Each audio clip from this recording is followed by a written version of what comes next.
Good afternoon, No, young. I thought we'd start off today. I want to say that I was at the RAC yesterday.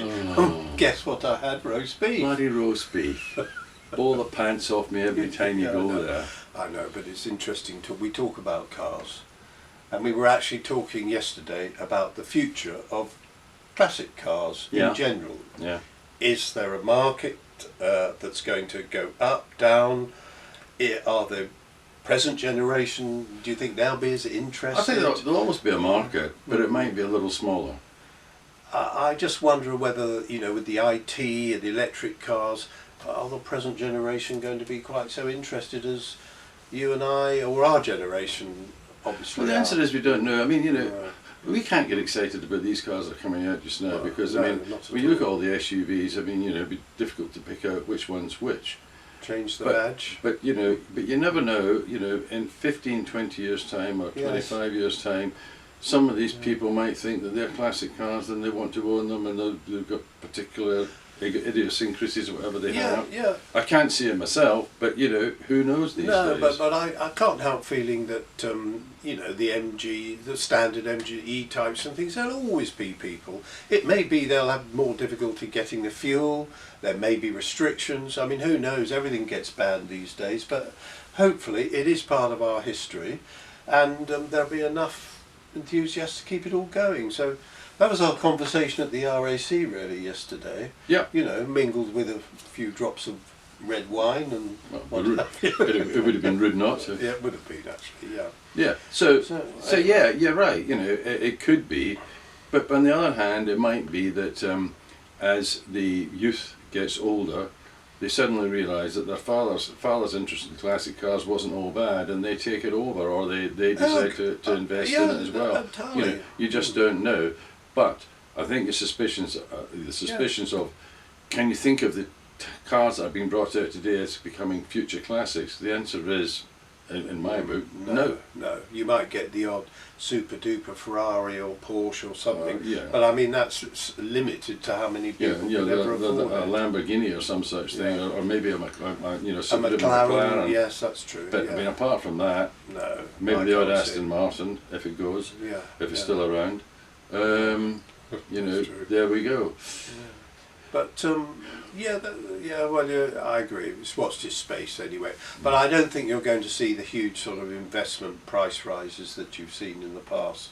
I think, I mean, you must never say never, but I can't really see. Well, when you think of the last 30 years, in actual fact, the best thing to invest in has been classic cars. You know, they've outperformed the stock market, the art market, the wine market, etc., etc. It's everything else. All good things must come to. I'm not saying that necessarily come to an end, but there will be a correction. Yes, yeah. Well, there are correct. There has been a correction. There was, shall we say, over enthusiasm for the classic cars, you know, with the advent of the last 10 years, where we had all this alleged austerity, etc., etc. The classic car has corrected itself. Yes, yeah. Interestingly, though, I still think there's room, because I was telling you earlier on actually that, you know, minis are holding their own pretty well. Yeah. And then you get the same period, you get the Renault 5, which I was just mentioning to you, which I mean, arguably was a sort of super mini. Really, it was a fabulous little car. Not many left; most have rotted away. And yet I was offered one, 17,000 miles, 2 owners from new, for just over £1,000. Now that isn't a fantastic classic car. Unfortunately, I couldn't really afford it, which sounds a bit daft, but that was the truth. I think we'll have to discuss that later. Yeah. I just mentioned it, that, you know, there are things out there that could still be The other thing to look at is a Ferrari playing cat and mouse. Yes, that's well. I mean, first of all, Mercedes saying they're carrying sandbags. I mean, that was pretty far-fetched, but they might have been, for all you know, to slow them down. Well, they certainly think there's something going on there, and they're not as bad as the first test showed. But this last day seems to be showing some improvement. But I can't believe. You know, I think they genuinely do think that they're probably not where they want to be, actually. Yeah. But, you know, you look at testing, who knows? I mean. And then you had the rare sight yesterday of Mr. Hamilton actually breaking down. Yeah, Yeah, well, they've had to change the engine, yes, as a precaution. And interestingly, actually, Williams have had to do the same with their engine, all oil related. So clearly there is some glitch with the new engine. Yes, oil pressure related again. Two engines, I think. So which Mercedes have taken back, obviously. So it looks like it could be the same problem, which we'll know they'll get over. And obviously. talking about Williams, they seem to be making a comeback. Well, they certainly made. I think they're going to be within the mix. But to me, the most promising team of the midfields is actually Racing Point now, the old Force India ones. Yeah. And of course, people are saying, well, it's basically a copy of a Mercedes. That's their moan. But then, you know, typical people do moan. They've just done a damn good job over winter, I think. Yeah, yeah.